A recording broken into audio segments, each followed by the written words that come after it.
Մեծ հաշվով ամսի 20-ին ընտրությունը լինելու է ազգայինի և գլոբալի միջև։ Գլոբալից չենք կարող անջատել մեզ, մարգինալ չենք կարող դառնալ, բայց մեզ 3 տարի փորձեցին գայթակղել ազատականության և զեղ կյանքի սուտ խոստումներով։ Խաբեցին, ստեցին լկտիաբար, Արցախ հանձնեցին, Հայաստան թուլացրին, բանակ քանդեցին։ 3 տարի աղաղակել եմ, վերլուծել, քննադատել ու քննարկել։ Էլի կանեմ։ Ազգայինը չի կարող գլուխ խոնարհել հակազգայինի առաջ։ Քարոզարշավի մասին խոսելը ավելորդ է, ավելի շատ ատելության արշավ էր։ Նույնիսկ Քաջ Նազարի կամ ընկեր Փանջունու հերթական խեղկատակ պահվածքի մասին չեմ ուզում խոսել։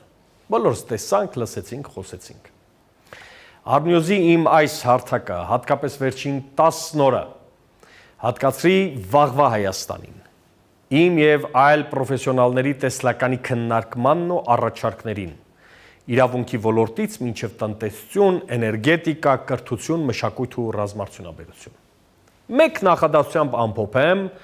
ամսի 20-ից հետո ինչ պիտի ունենանք։ Պիտի շունչ քաշենք, վերագտնենք մեզ, հաշմված և որդեկորույս մեր ազգակիցների ձեռքը բռնենք, բարձրացնենք վեր, բանակ վերակառուցենք, բանակցային գործընթաց վերականգնենք, պառակտումը իսպառ վերացնենք, հակազգային քարոզչությունը կասեցնենք, դիվանագիտությունը ակտիվացնենք, դաշնակիցների մեր փազլը նորից հավաքենք և ամրապնդենք մեր անվտանգությունը։ Կոնսպիրոլոգիայի դաշտ չեմ ուզում մտնել, բայց այն ինչ կատարվեց 3 տարի առաջ և հուսամ երջանիկ և անվերադարձ ավարտ կունենա ամսի 21-ին, մշակված սցենար էր, որի առանցքում Հայաստանը Սիրիայի, Լիբանանի կամ Իրաքի ճակատագրին արժանացնելն է։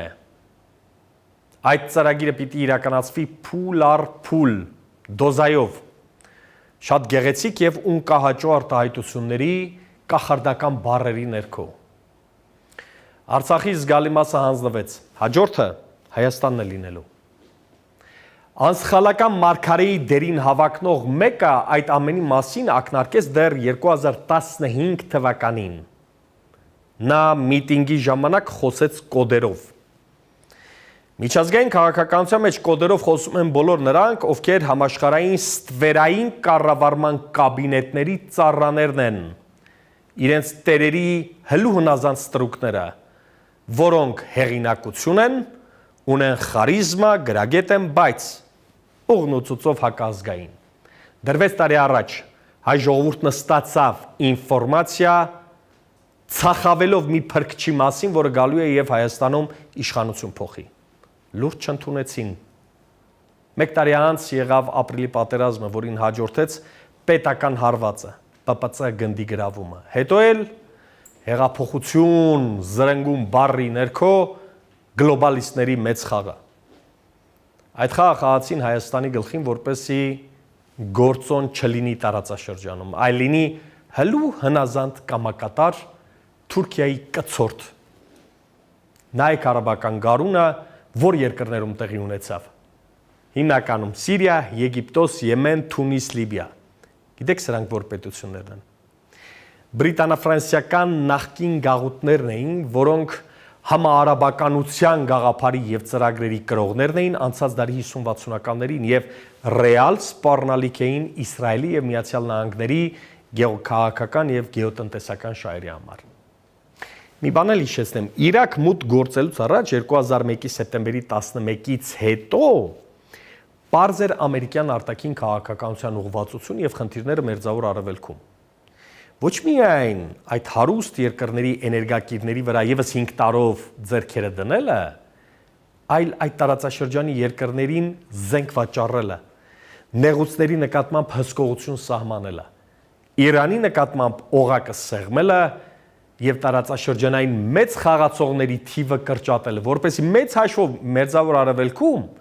մնա ազդեցիկ 2-3 պետություն՝ Իսրայել, Թուրքիա, մեկ էլ Սաուդյան Արաբիա։ Հիմա ունենք այն, ինչ մեզ ձեռնտու չէ։ Եվ եթե այս քաղաքականությունը հունիսի 21-ից հետո շարունակվի, գլոբալիստները առաջիկա հնգամյակում անցնելու են իրենց ծրագրի երկրորդ եւ երրորդ փուլերին։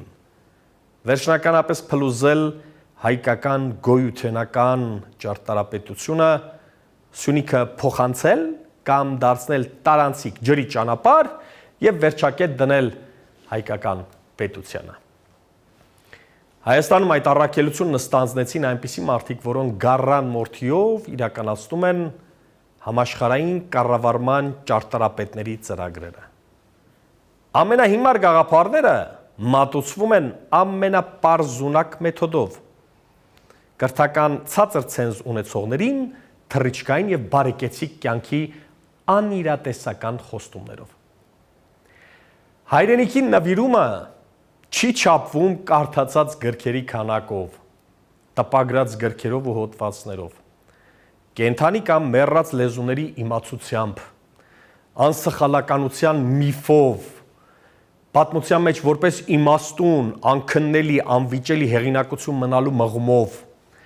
քեզ ֆետիշացնող հոգեզավակներ աճեցնելով, սկսածդ պայքարը կիսատ թողնելով, ժողովրդի հավատը գողանալով, նրա հերոսներին ծաղրելով, նվաստացնելով, նրան դեպի արև տանելու փոխարեն ներշնչելով, որ տկար ես, թույլիկ եւ թուրքի կոշիկը պիտի լիզես։ Հենց այդպիսիք են, որոնց Նժդեհը բնութագրում էր հայի թուրք տեսակը, թուլակամ, անզոր, գոռոզամիտ ու հայի ոգուն, ռազմական գենին անհարիր եւ անարժաններ, որոնց մեր ազգը վստահ եմ գցելու է պատմության աղբամանը։ Հայրենիքն սկսվում է, երբ սեփական եսդ ստորադասում ես հավաքական մենքին, երբ մտքի տալիս ես ռացիոնալության երանք, քայլերիդ ճկունություն, աշխատանքիդ հետևողականություն, երբ ոտքերդ ամուր ու պինդ խրում ես այս 5000-ամյա հողի մեջ, որ մենք կոչում ենք հայրենիք, բայց մտքով թռչում ես ամբողջ աշխարհով մեկ։ Հայը այսպիսին պիտի լինի։ Այս մեր ծանր կորուստներից հետո մենք չպիտի թուլանանք, չպիտի ընկրկենք, չպիտի հանձնվենք ոչ մեկին, ով ուզում է լինի անհայրենիք ալեհեր, թե դասը լավ չսովորած ջահել քաղաքական գործիչ, ով ուզում է մեր ոգին ջարդել, մեզ խրատել, որ հանձնվենք, որ համակերպվենք, որ ընդունենք բանակ չունենալու գաղափարը, որ լավ կապրենք, եթե զիջենք հայրենիքը։ Շպրտեք դրանց։ Նրանք կեղծ ու խարդախ մոգեր են, որոնք ուզում են իբր մարգարեանալ։ Հայը միշտ պիտի լարած պահի հայկի նետն ու աղեղը, իր կամքն ու ոգին։ Անհատի ազատության մեր ընկալումները պիտի ստորադասենք մեր անկախության անսակարկելի գաղափարին։ Պիտի միասին աշխատենք, միասին հոգնենք, միասին ստեղծենք, միասին ապրենք ու ապրեցնենք։ Մենք դեռ ապրելու ենք եւ իմաստավորելու ենք մայիսի 9-ի խորհուրդը։ Մենք մեր ցեղի սիրտը, ստեղծագործ հանճարը, տաղանդը, միտքն ու հոգին, ունեցվածքը պիտի զոհաբերենք համամարտկայինով սնվող ազգային իդեալին։ Եվ միայն այդպես մայիսի 9-ը կդադարի լինել լոկ պատմական իրադարձություն։ Պիտի գիտակցենք, որ մենք մենակ ենք եւ միայն մենք ենք մեր գլխի տերը։ Այդ գիտակցությունը պիտի վերածենք նպատակի եւ այդ նպատակի համար բոլորս պիտի դառնանք ազգի զինվոր, կիրթ, բանիմաց, ազգային, ժամանակակից, համամարտկային։ Հայաստանը կա, քանի դեռ մեր մեջ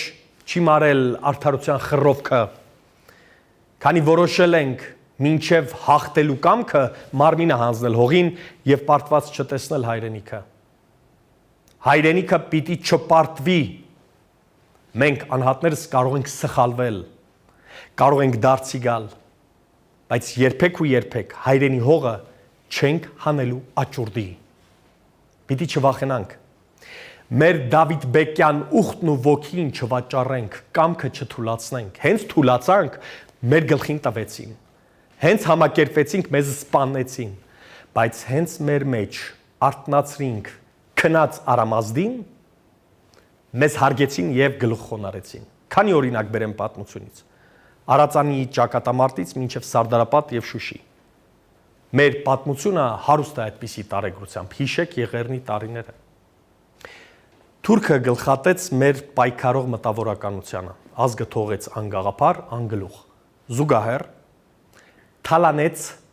ցոփ ու շվայտ կյանքով ապրող հայ մեծահարուստին, որը ծաղրում էր իր մտավորականին, եւ ամեն քայլափոխի շողոքորթում էր թուրքին եւ ոտքի տակ թավալ գալիս։ Հետո դե հերթը Պարսհային պիտի հասներ, որին հազարներով տարավ անապատ եւ կոտորեց։ Ով զենք վերցրեց, փրկվեց։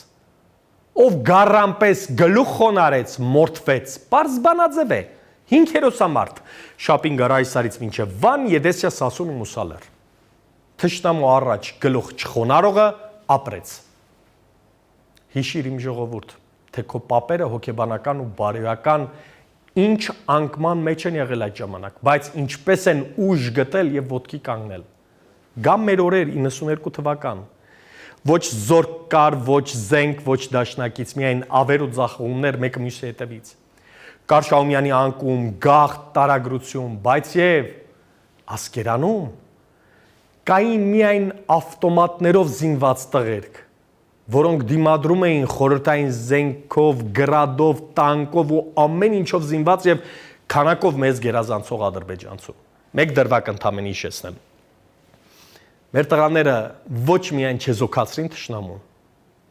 այլև 10 տանկ ոչնչացնելով այդ օրերին ստիպեցին ադրբեջանցուն փախ գնա։ Հիմա մի հատ ավելի հեռուն գնամ, 300 տարի, ոչինչ չի փոխվել, ասես այսօրվա մասին է խոսքը։ 1725 թվականին թուրքական զորքը Ակցանի մեջ է վերցնում Արցախը եւ Սյունիքը։ Թուրքական բանակի առաջապահ գնդերը բախվելով Դավիթ Բեկի զորքին պարտվում եւ հետ են քաշվում։ Թուրքական հրամանատարությունը իր կողմն է գրավում, այս դրվագի մեջ սա է ամենակարևորը։ Իր կողմն է գրավում հայ առևտրավաշխառոյական խավին, իսլամադավան դարձած հողատերերին, թափանցում է մեղրի, դժվար դրություն ստեղծելով Դավիթ Բեկի համար։ Նրա շուրջ համախմբված մելիքների մեծ մասը լքում են Դավիթ Բեկին եւ հպատակվում թուրքերին։ Ծանոթ երևույթ է, չէ՞։ Թուրքին հպատակվել դա մեր խարանն է, մեր ամոթը։ Դա Սյունեցուն հարիր չէր, բայց ինչ Դավիթ Բեկ, եթե չպրկեր իր կամքի ուժը։ Դավիթ Բեկը նահանջում եւ ամրանում է Հալիձորում, որը պաշարում է թշնամին։ Նա կարողանում է իր փոքրաթիվ զորքով անսպասելի հարձակումով ջախջախել եւ փախուստի մատնել հակառակորդին։ Սա է հայի տեսակը։ Սա է ուխտավոր հայի գենը, որն անընդհատ փորձում են հանել մեր միջից։ Փորձում են մեր ուղեղը ֆորմատ անել եւ թողել ճգնաժամի մեջ, մտքի ճգնաժամի, որ չկարողանանք կողմնորոշվել։ Ես պատերազմ չեմ քարոզում։ Հայազգը գուցե միակն է, որ ամենաշատն է խաղաղություն ուզում, բայց եւ խաղաղությունը պիտի արժանապատիվ լինի։ Մեզ խաբեցին, մոլորեցրին, այո, 30 տարի առաջ հայ ու Հայաստանի հեռանկարի համար 5 դրեցին բարեկեցության գաղափարը, որը ոչ միայն չապահովեցին, այլև ամեն ինչ արեցին, որ հայկական իդեալը չձևավորվի, որ աշխարհասփյուր հայ իր հայրենիքի հետ ունենա լոկ, դատարկ, կենացային, էմոցիոնալ կապ, առանց հաշվարկի, առանց ցանցային մտածողության, առանց միսիայի։ Հայկականության ավանդական ընկալումները, հայկականությունը սնուցող երակները, այն սրբորեն աշխատացնող կազմակերպությունների կառուցվածքը, գործելու փիլիսոփայությունը, կապերը, լրջորեն, եթե չասեմ գլխիվայր պիտի շուռ տանք, պիտի մեզ ռենտգենի ենթարկենք, վերանայենք, նոր շունչ եւ թարմություն տանք։ Եկեք հայկականությունը ընդունենք որպես սուրբ նշխարք եւ այդ սուրբ հացը հասանելի դարձնենք բոլոր հավատացյալներին, անկախ իրենց կրոնից, դավանանքից, լեզվի իմացության աստիճանից, քաղաքացիությունից։ Եկեք պայմանավորվենք, որ ամեն հայ երեխա տարին գոնե մեկ անգամ դրսում գտնվող այցելի իր երկիր եւ ուժ նստանա այստեղից։ Եկեք կոմպլեքսներից ձերբազատվենք, պայմանականությունները կողմ թողնենք։ Հայրենիքի ուժից սնվող եւ ապրող յուրաքանչյուր հայի մաս կամ բաժին հանենք ոգեղեն այդ հացից։ Այսինքն աշխարհի 4 անկյուններում ապրող հայերի համար սահմանենք առաքելություն։ Թողեք իրավունքի եւ պարտականության դիսկուսիան այն մեզ լավ տեղ չտարավ։ Հայաստանին ծառայելը, Հայաստանով ապրելը եկեք համարենք պատիվ եւ առաքելություն։ Եկեք մեր ջարդած ողնաշարն ուղղելու համար դեն շպրտենք կյանքի էժան որակները, իրար հալածելը, չսիրելը, անպատվելը, եկեք ազատվենք այդ պատմուճանից։ Շուշին ու Հադրութը իմ հայրենիքն են, այնպես ինչպես Երևանը, Սյունիքը կամ Լոռին։ Ով իմ հողին կամ պետությանը անուն կկպցնի, ուրեմն հայկականության այդ բանաձևի մեջ տեղ պիտի չունենա։ Հայկականության սրբազան առաքելության մեջ առաջատար պիտի չլինի։ Ով հայտարարեց իմ հայրենիքը դժբախտ է եւ դժգույն, նա պիտի տեղ չունենա հայկական էլիտայի շարքերում։ Ով իր ապազգային էությամբ եւ տափակ ճապաղ մտքերով փորձեց խելոք Երևալ եւ ստամոքսով գայթակղել ժողովրդին, նա պիտի չլինի մեր տեսլականը մշակողը։ Վաղը լռության օր է, Կիրակի ընտրության։ Ամսի 20-ին որոշվելու է հայկական պետության ճակատագիրը։ Հայկականության տեսլականի, հայի եւ Հայաստանի շարունակականության, հզորացման եւ զարգացման առաջին քայլը։ Լավ ապրելու համար պիտի համառ աշխատենք։ Հայրենիքից պահանջելուց առաջ պիտի հայրենիքին տանք եւ նվիրենք մեր կյանքի լավագույն տարիները, որպեսզի մեր երեխաները լավ ապրեն։ Եթե ընտրությունը կայանա, եթե ամեն ինչ ընթանա իր հունով եւ ձևավորվի գիտակից, պրոֆեսիոնալ, ազգային պետական շահերը սպասարկող իշխանություն, մենք այդ տեսլականի բուրգը կկառուցենք քար առ քար։ Բայց եթե վերարտադրենք գործող իշխանությունը, ոչ մի բան էլ չենք ստանալու։ Եթե ապիկարների եւ երկիր վարի տված այս իշխանությունն ստացավ մեծամասնություն, ընկղմելու ենք խոր ճահճի մեջ եւ դուրս չենք գալու։ Դառնալու ենք Թուրքիայի եւ Ադրբեջանի խամաճիկ պետական միավոր, մի քանի օլիգարխի քմահաճույքից կախված։ Հայ արյուն պիտի չթափվի, եղբայրասպան պատերազմ մեզ պետք չէ։ Ներքաղաքական կայունությունը վստահեցնում եմ, էապես շրջելու է տրամադրությունները հանրության շրջանում, առավելապես բանակում։ Դիրք պահողը որքան էլ վհատված լինի, ուժ է գտնելու իր մեջ, հավատը զարթնելու է, իրեն հույս ու ոգի տվող հրամանատարից հայոց ռազմի Աստծո էներգիան է ստանալու, իսկ իրեն հիասթափեցնողին